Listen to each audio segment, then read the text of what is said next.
Bandera Pass was the site of one of the fiercest battles among the 40-odd scrapes that Jack Hays and his Texas Rangers took on during Hays's run as Ranger Captain.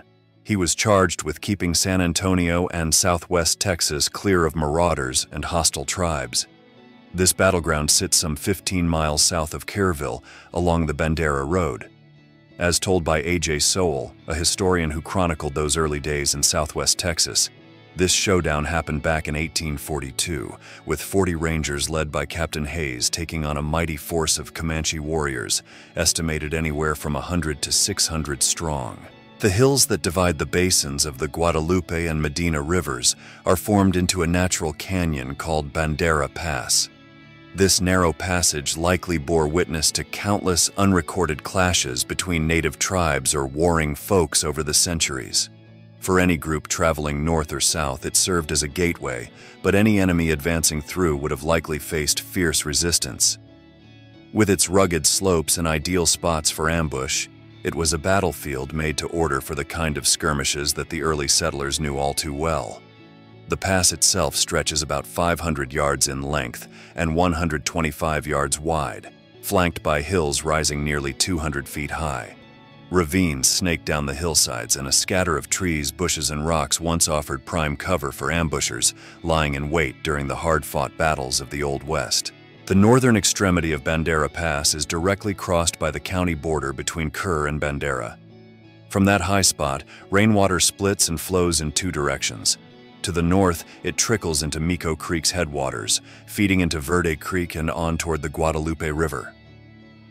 Southward, the rain flows down into the ravines just below the pass, part of the Medina River watershed, making its way into the creeks feeding that Bandera County stream.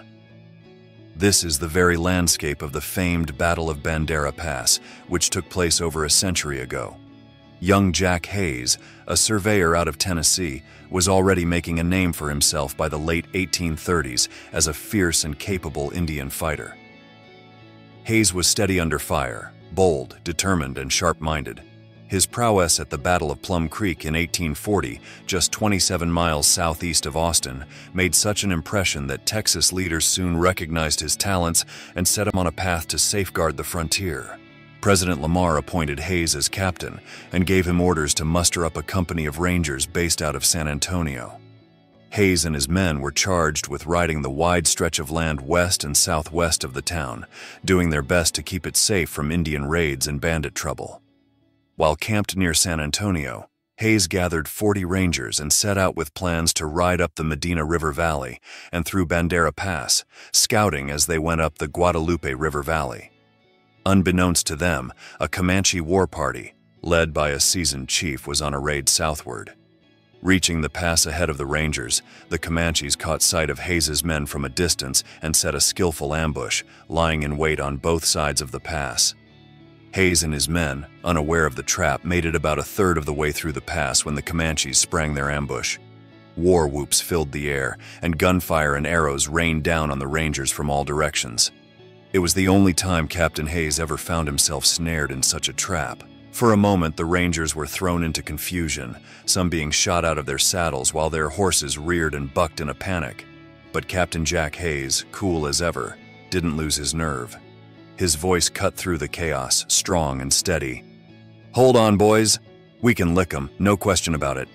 Dismount, tie off your horses, and fight 'em on foot." Order soon took hold as the Rangers fell into line, picking off warriors with their rifles and their newly minted Colt pistols. Those Colts, fresh to the field and packing more shots than the Comanches were used to, struck a new fear in their foes. It's said an old Indian warrior later remarked about those pistols, "Them Rangers had a shot for every finger on a hand." The fight soon turned to fierce hand-to-hand clashes between the Rangers and the Comanches. At last, one of Hays's men came face to face with the Comanche chief, and the two locked in a deadly knife duel that ended with the chief falling. That was enough to break the Indian spirit, and they pulled back to the north end of the pass while the Rangers withdrew south. As night fell, the Comanches could be heard wailing and mourning, laying their chief and fallen warriors to rest. By morning, they'd vanished from sight. Hays and his men buried their own dead and started the hard ride back to San Antonio, where the wounded could be tended.